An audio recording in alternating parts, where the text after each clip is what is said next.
चलिए फ्रेंड्स शुरू करते हैं आज का अपना वीडियो। आज के स्टूडेंट आने वाला हूँ क्लास 10 के लिए साइंस का त्रैमासिक पर, जो कि आपको कल सुबह को ही होने वाला है। तो आपके पास बहुत कम टाइम बचा है, तो अंत तक वीडियो को जरूर देख लेना। 13 अक्टूबर यानी कल को ही यहाँ पे एग्जाम होने वाला है, तो अंत तक वीडियो को जरूर देख लेना। आपको बताने वाला हूँ कक्षा 10वीं का त्रैमासिक परीक्षा वर्ष 2022 का है। और यहाँ पर पेपर कोड आप देख सकते हैं कि AN के 1013 है और पेपर सेट B रहने वाला है। विज्ञान का कंप्लीटली सोल्यूशन बताऊंगा, तो अंत तक वीडियो को जरूर वॉच करना। प्रश्न नंबर 1 से लेकर 22 तक आपको संपूर्ण हल भी बताने वाला हूं, तो अंत तक वीडियो को जरूर देखना। तो फाइनली शुरू करते हैं आज का अपना वीडियो। तो यहाँ पर आपके सामने डायरेक्टली मैं आपको क्वेश्चन की जानिब ले चल रहा हूँ, ताकि कोई भी टाइम वेस्ट ना हो। तो आपका पहला वाला जो क्वेश्चन होगा वो इस प्रकार से रखा जाएगा, और यह क्वेश्चन आपका 8 मार्क्स में पूछा जाने वाला है। यहाँ पर कह रहा है कि सही विकल्प आपको चुनकर लिखना होगा। क्या करना है, आपको सही विकल्प ही चुनकर लिखना है, अर्थात आपके सामने ऑब्जेक्टिव टाइप क्वेश्चन रखे गए हैं। पहले वाले क्वेश्चन का पहला वाला क्वेश्चन है कि जल का पीएच मान होता है, तो जल का पीएच मान कितना होता है, 7 से कम होता है तो नहीं। क्या 7 होता है, तो हाँ, ऑप्शन नंबर आपका बी वाला बिल्कुल ही करेक्ट हो जाएगा। क्या हो जाएगा, तो आपका ऑप्शन नंबर बी सही हो जाएगा, क्योंकि जल का जो पीएच मान होता है वो 7 के इक्वल होता है। सेकंड वाले की बात करें, जब इनके फेरिक ऑक्साइड जब क्रिया करता है एल्यूमिनियम के साथ, तो वह एल्यूमिनियम ऑक्साइड बनाता है, साथ ही साथ वह फेरस यानी कि जो आयरन होता है उसको उसके यौगिक से विस्थापित कर देता है। उसे हम क्या कहते हैं, तो विस्थापन अभिक्रिया कहते हैं। क्या कहते हैं, विस्थापन अभिक्रिया करते हैं। ऑप्शन नंबर आपका डी वाला यहाँ पर बिल्कुल ही करेक्ट हो चुका है। इसी प्रकार थर्ड वाले अगर क्वेश्चन की बात करें वो इस प्रकार से रखा जाएगा कि प्रकाश संश्लेषण की क्रिया पौधे के किस भाग में होती है। तो हम जानते हैं प्रकाश संश्लेषण की जो क्रिया होती है वो पौधे के पत्ती भाग में होती है। किस में होती है, तो पत्ती में होती है। आपका ऑप्शन नंबर सी वाला यहाँ पर करेक्ट हो जाएगा। फोर्थ वाले क्वेश्चन की बात करें, दो न्यूरॉन के बीच संधि होती है वो क्या कहलाती है, तो दो न्यूरॉन के बीच संधि होती है वो स्नैप्स कहलाती है, तो स्नैप्स कहलाती है। आपका ऑप्शन नंबर डी वाला बिल्कुल ही करेक्ट हो जाएगा। अगर यहाँ पर पांचवें क्वेश्चन की बात नहीं, तो लेंस की क्षमता का जो ऐसे ही मात्रक होता है वो क्या होता है, तो डायोप्टर होता है। क्या होता है, तो डायोप्टर होता है। सी वाला क्वेश्चन आपका सही हो जाएगा। यहाँ पर क्वेश्चन में की बात नहीं, वो इस प्रकार से रखा जाएगा कि मानव नेत्र के जिस भाग में जिस भाग पर किसी वस्तु का प्रतिबिंब बनता है वह है, तो वह क्या है, दृष्टि पटल यानी कि रेटिना है। आपका ऑप्शन नंबर डी वाला यहाँ पर बिल्कुल ही करेक्ट हो जाएगा।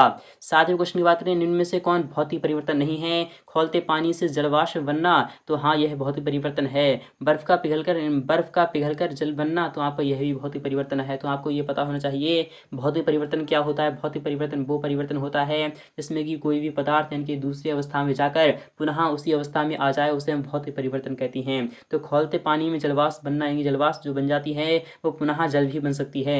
और बर्फ का पिघलकर जल बनना और पुनः वह बर्फ में भी बदल सकता है, इसलिए यह भी भौतिक परिवर्तन है। और नमक का पानी में घुलना, नमक को पानी से अलग भी किया जा सकता है, इसलिए यह भी भौतिक परिवर्तन है।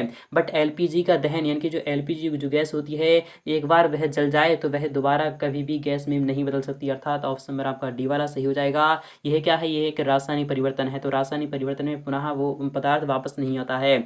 आठवीं क्वेश्चन की बात करें कि जो अम्लों का जो पीएच मान होता है वो क्या होता है, तो अम्लों का जो पीएच मान होता है वो 7 से कम होता है। क्या होता है, तो 7 से कम होता है। और 7 जो होता है वो उदासीन होता है, 7 से अधिक जो होता है वो क्षार होता है। जैसे कि साबुन हो गया, साबुन का जो यानी कि पीएच मान जो होता है वो 7 से अधिक होता है। और अम्लों का ले लीजिएगा, सिरका जो होता है वो उसका जो पीएच मान होता है वो 7 से कम होता है, इसीलिए वो खट्टा होता है। यहाँ पर बात है नेक्स्ट वाले क्वेश्चन की, तो नेक्स्ट वाला भी क्वेश्चन आपके सामने आ चुका है, आपके स्क्रीन पर है। यहाँ पर सेकंड वाला क्वेश्चन मोस्ट इंपोर्टेंट है, ये एग्जाम में आने वाला है। यहाँ पर क्या है, रिक्त स्थानों की आपको पूर्ति करना है। पहला वाला क्वेश्चन है कि जल एक रेडस ऑक्साइड है, जल एक कैसा ऑक्साइड है, तो आपको पता होगा जल एक उदासीन ऑक्साइड है। क्या है, तो उदासीन ऑक्साइड है, यानी कि जल में कोई भी स्वाद नहीं होता है। तो आपको सिंपली यहाँ पर क्या लगा देना है, उदासीन ऑक्साइड है। इसका जो पीएच मान होता है वो आपका 7 के इक्वल होता है, इसलिए यह उदासीन होता है। यहाँ पर क्वेश्चन सेकंड की बात करें कि शरीर में उपस्थित अपशिष्ट हानिकारक एवं विषैले पदार्थों का शरीर से बाहर निकलना का प्रक्रम जो होता है वो क्या कहलाता है, तो उत्सर्जन कहलाता है। क्या कहलाता है, उत्सर्जन। क्या कहलाता है, क्या कहलाता है, तो आपको सिंपली यहाँ पर लिखना है उत्सर्जन लिखना है। इसी प्रकार से बात करें कि तंत्र की जो प्रमुख इकाई होती है डैश कहलाती है। तंत्र की जो प्रमुख इकाई होती है वो क्या कहलाती है, तो आपको सिंपली यहाँ पर क्या लिखना है, तो आपको सिंपली यहाँ पर न्यूरॉन लिखना है। क्या लिखना है, तो आपको सिंपली यहाँ पर क्या लिखना है, तो न्यूरॉन लिखना है।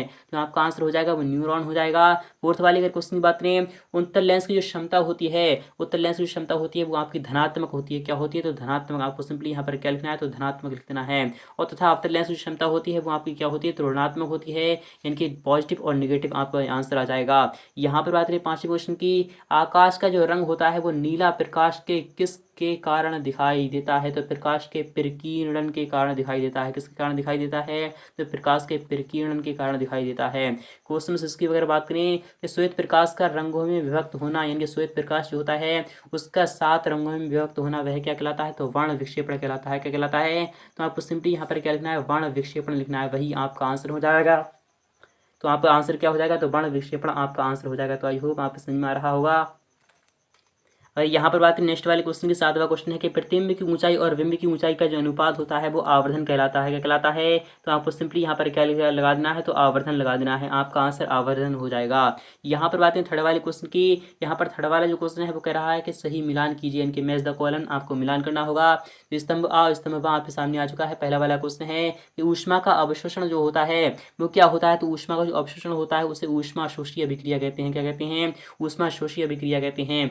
यहाँ पर बात करें कि नेफ्रॉन है, तो नेफ्रॉन क्या है? तो वृक्क की संरचनात्मक जो इकाई होती है वो नेफ्रॉन कहलाती है। यहाँ पर बात करें उत्तल दर्पण जो होता है वो क्या होता है? तो उत्तल दर्पण जो होता है वो पश्य दृश्य दर्पण के रूप में प्रयुक्त किया जाता है। इनकी जो उत्तल दर्पण जो होता है उसका उपयोग हम पीछे के यानी पीछे के बिंबों को देखने के लिए करते हैं। पीछे की जो वस्तुएं होती रखी होती हैं उनको देखने के लिए हम उत्तल दर्पण का उपयोग करते हैं। जो अभिसारी दर्पण होते हैं, अभिसारी का मतलब होता है फैलाना, यानी कि ऐसा दर्पण जो कि प्रकाश को फैलाए यानी कि अभिसारित करे, तो उसे हम क्या कहते हैं? उसका जो आंसर हो जाएगा वो क्या हो जाएगा?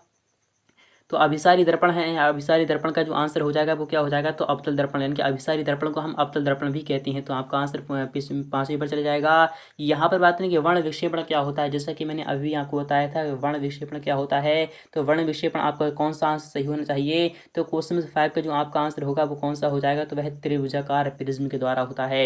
वर्ण विक्षेपण जो होता है वो त्रिभुजाकार प्रिज्म के द्वारा किस प्रकार से होता है?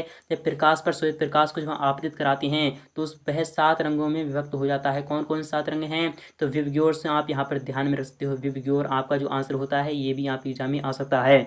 यहाँ पर विबग्योर का मतलब क्या होता है? वायलेट, इंडिगो, ब्लू और यहाँ पर ग्रीन, येलो, ऑरेंज और रेड होता है। ये सभी का आपको क्रम भी ध्यान में रख लेना है। इसी प्रकार से बात करें कि निकट दृष्टि दोष किससे दूर किया जा सकता है? तो निकट दृष्टि दोष जो दूर किया जाता है वो किसके द्वारा दूर किया जाता है? तो निकट दृष्टि दोष का मतलब होता है कि ऐसा दोष जो कि मानव नेत्र को निकट की वस्तु को स्पष्ट रूप से दिखाई देती है परंतु दूर की स्पष्ट रूप से दिखाई नहीं देती है।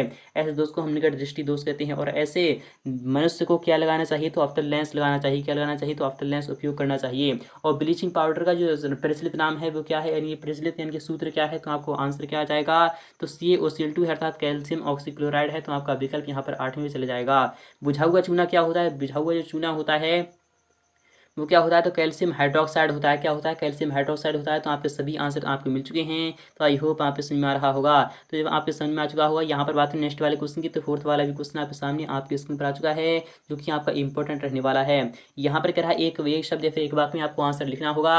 यहाँ पर पहला वाला क्वेश्चन है कि किसी यौगिक में ऑक्सीजन संयुक्त होती है तब यह अभिक्रिया कहलाती है। तो आपको सिंपली यहाँ पर लिखना है ऑक्सीकरण अभिक्रिया लिखना है। क्या लिखना है? तो आपको सिंपली यहाँ पर ऑक्सीकरण लिख देना है।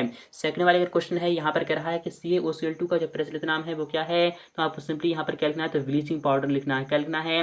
तो आपका जो आंसर हो जाएगा वो क्या हो जाएगा? तो ब्लीचिंग पाउडर हो जाएगा। नेक्स्ट की बात करें, थर्ड वाला क्वेश्चन है कि वायु की अनुपस्थिति में होने वाले शोषण को हम क्या कहते हैं? तो अवायवीय शोषण कहते हैं। क्या कहते हैं? तो आपको सिंपली यहाँ पर अवायवीय शोषण लिख देना है। इसी प्रकार से बात करें कि लेंस की क्षमता के लिए सूत्र लिखना है तथा उसका क्या करना है? मात्रा भी आपको लिखना है। तो लेंस की क्षमता के लिए जो सूत्र होता है तो P= क्या होता है? 1/f होता है, जो कि क्या होता है? तो मीटर में होता है। क्या होता है? 1/f जो होता है वो मीटर में होता है। इसका जो मात्रक होता है वो डायोप्टर होता है। कितना होता है? डायोप्टर होता है। इसी प्रकार से बात करें नेक्स्ट वाले क्वेश्चन की, यहाँ पर कह रहा है कि अंतरिक्ष यात्रियों को इनके आकाश कैसा दिखाई देता है? तो जो अंतरिक्ष में यात्री जाते हैं उन्हें जो आकाश दिखाई देता है वो काला यानी ब्लैक दिखाई देता है। तो आपको सिंपली यहाँ पर काला लगा देना है। नेत्र के किस भाग पर वस्तुओं के प्रतिबिंब बनते हैं? तो दृष्टि पटल कैसे बनते हैं? तो दृष्टि पटल बनते हैं यानी कि रेटिना पर बनते हैं। तो आपका जो आंसर हो जाएगा वो रेटिना हो जाएगा। इसी प्रकार 7वें क्वेश्चन की बात करें कि अम्ल एवं क्षार जब अभिक्रिया करते हैं तो क्या बनाते हैं? तो लवण बनाते हैं। लवण के साथ साथ वह क्या बनाते हैं? तो वह जल भी बनाते हैं। लवण के साथ साथ वह जल भी बनाते हैं। तो आपका आंसर इस प्रकार से हो जाएगा। इसी प्रकार से बात करें नेक्स्ट वाले क्वेश्चन की, तो 5वां भी क्वेश्चन आपके सामने इस प्रकार से रखा गया है कि विस्थापन अभिक्रिया से क्या समझते हैं और उदाहरण भी आपको देना होगा। तो वह अभिक्रिया जिसमें कि एक अधिक अभिक्रियाशील तत्व यानी कम अभिक्रियाशील तत्व वाले यौगिक से उसको विस्थापित कर देता है तथा स्वयं उसके स्थान पर आ जाता है। तो ऐसी अभिक्रिया को हम विस्थापन अभिक्रिया कहते हैं। इसका एग्जाम्पल अगर मैं आपको बता चलूँ तो इसका जो एग्जाम्पल हो जाएगा वो क्या हो जाएगा, Fe2O3 हो जाएगा। जब वह एल्यूमिनियम के साथ क्रिया करती है, यही पेपर में इसका एग्जाम्पल है, तो वह क्या बनाती है, तो Al2O3 बनाती है। और साथ ही साथ क्या बनाता है, तो वह NK2Fe को क्या कर देता है, विस्थापित कर देता है। यही आपका आंसर रहने वाला है। यहाँ पर बात है नेक्स्ट वाले क्वेश्चन की। अथवा वाला क्वेश्चन है कि तेल एवं वसायुक्त पदार्थों को नाइट्रोजन से प्रभावित क्यों किया जाता है। तो आपको बताना होगा ताकि वह खट्टे पदार्थ यानी कि लंबे समय तक चले रहें, इस तरीके से आपको किया जाता है, आपको बताना होगा।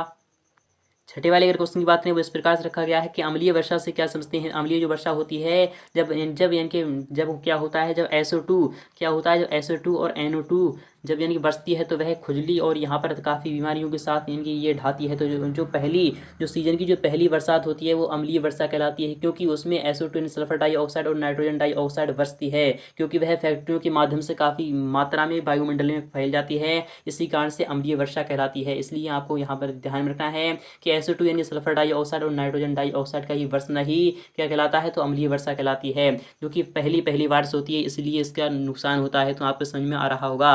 यहाँ पर बात करें नेक्स्ट वाले क्वेश्चन की। अथवा वाला क्वेश्चन भी यहाँ पे सामने आ चुका है। यहाँ पर कह रहा है कि अपवर्तनांक से क्या समझते हैं, अपवर्तनांक के बारे में आपको बताना है। और अथवा वाला क्वेश्चन है कि लेंस की क्षमता से आप क्या समझते हैं। तो लेंस की क्षमता होती है कि जहाँ तक वह लेंस अच्छे प्रकार से दे सकता है बिना किसी तनाव के, जो हमारी आंखें होती हैं तो आंखों की क्षमता होती है, इसी प्रकार से लेंस की भी क्षमता होती है कि कहाँ तक वह स्पष्ट रूप से दिखाई दे सकता है, दिखाई जा सकता है।